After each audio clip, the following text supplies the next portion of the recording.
Bertemu kembali. Pulau Pinang menghadapi kemelut urban malaria berikutan kebanjiran warga asing di pelbagai sektor ekonomi yang tidak diketahui status kesihatan mereka. Pengarah Kesihatan Pulau Pinang, Datuk Dr. Ma'ruf Sudin berkata, ekoran itu majikan sektor swasta yang mempunyai pekerja warga asing perlu memberikan maklumat pekerja mereka dari negara endemik malaria kepada pejabat kesihatan daerah berdekatan supaya pihaknya mempunyai rekod.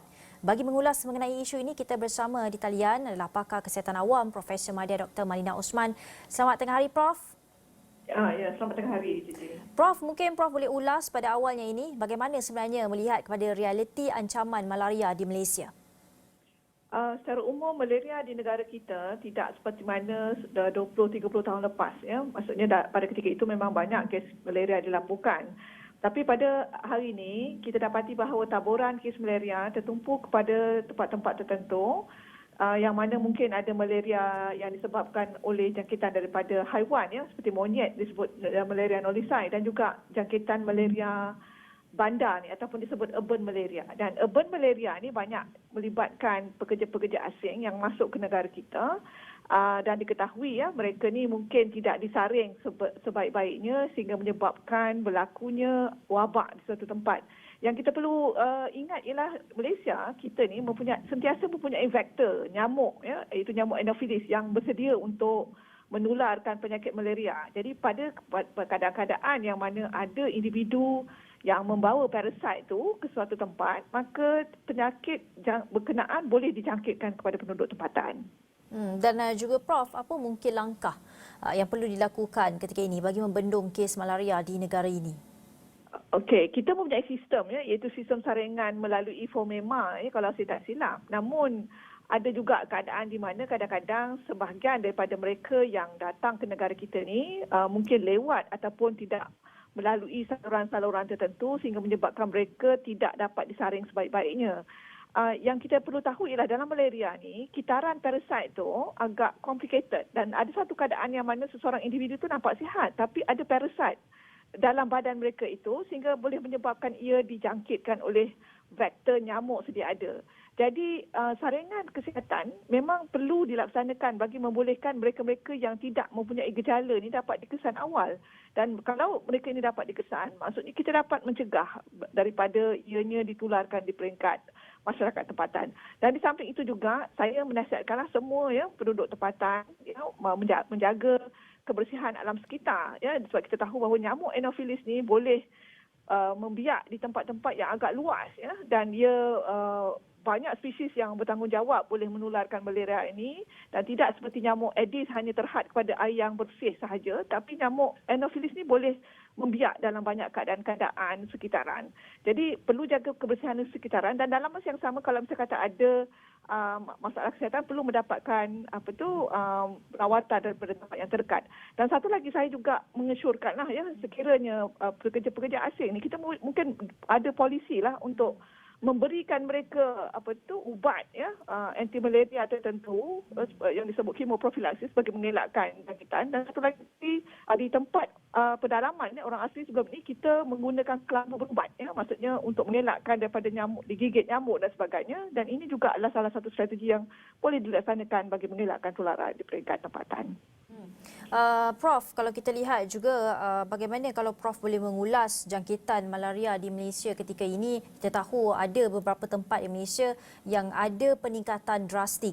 Adakah fokus perlu diberikan kepada tempat-tempat ini dalam kita nak mengawal lebih seriusnya jangkitan malaria? Seperti mana yang kita sedia maklum, Kementerian Kesihatan, ya, sejak daripada tahun 50-an lagi sudah mempunyai strategi kawalan penyakit bawaan vektor, ataupun yang disebabkan oleh nyamuk ni. Dan malaria adalah salah satu daripada jangkitan yang kita tahu sedia wujud di negara kita, meskipun dalam tempoh beberapa tahun sebelum ini kita dapati bahawa terdapat pola penurunan.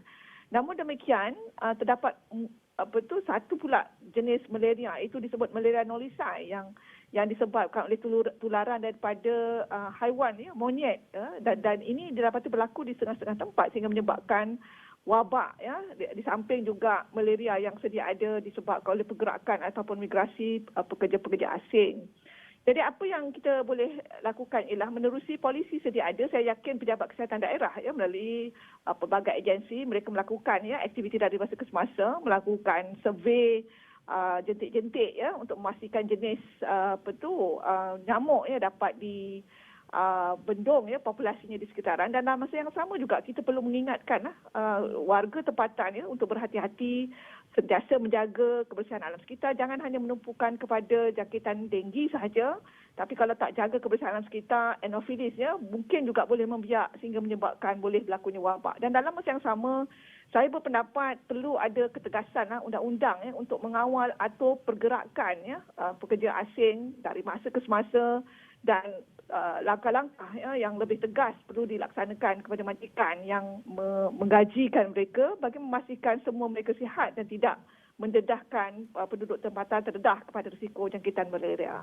Dalam masa yang sama juga Prof, kita tahu mereka yang mempunyai simptom ataupun dijangkiti malaria ini perlu dimasukkan ataupun mendapatkan rawatan segera di hospital. Tapi bagaimana keupayaan fasiliti kesihatan kita ketika ini dengan kita masih lagi berhadapan dengan COVID-19 dan kabarnya kebanyakan fasiliti kesihatan penuh rata-rata wardnya. Adakah sekarang ni perlu kita lihat penambahan dari segi fasiliti kesihatan, katil-katil dan sebagainya, melihatkan banyak ancaman-ancaman bukan sahaja malaria tapi penyakit-penyakit lain, Prof? Saya berpendapat ia bergantung kepada situasi setempat. Tapi secara umum penyakit berjangkit yang kita lihat maklumat yang dikeluarkan oleh Kementerian Kesihatan adalah dalam lingkungan terkawal. Tapi dalam masa yang sama kita perlu mempertingkatkan kesedaran di kalangan masyarakat supaya berhati-hati mengelakkan diri daripada potensi untuk dijangkiti sebarang jangkitan. Malaria ini sebenarnya dah lama ada di negara kita, tinggal lagi disebabkan oleh pola alam sekitar kita tidak seperti tahun 70-an 60-an dulu banyak tempat-tempat yang masih belum dibangunkan. Kita dapati banyak kes sebenarnya, tapi pada hari ini dah berkurangan. Tetapi apa yang berlaku ialah kita ada pergerakan pekerja asing tu. Jadi maksudnya walaupun dalam keadaan biasa sepatutnya tak ada, tetapi setiap individu kita terdedah kepada keadaan-keadaan tersebut. Jadi perlulah maksudnya kalau demam dan sebagainya perlu mendapatkan rawatan, dan kaki tangan kesihatan kita, perubatan dan semuanya, pada pengalaman saya mereka sangat terlatih.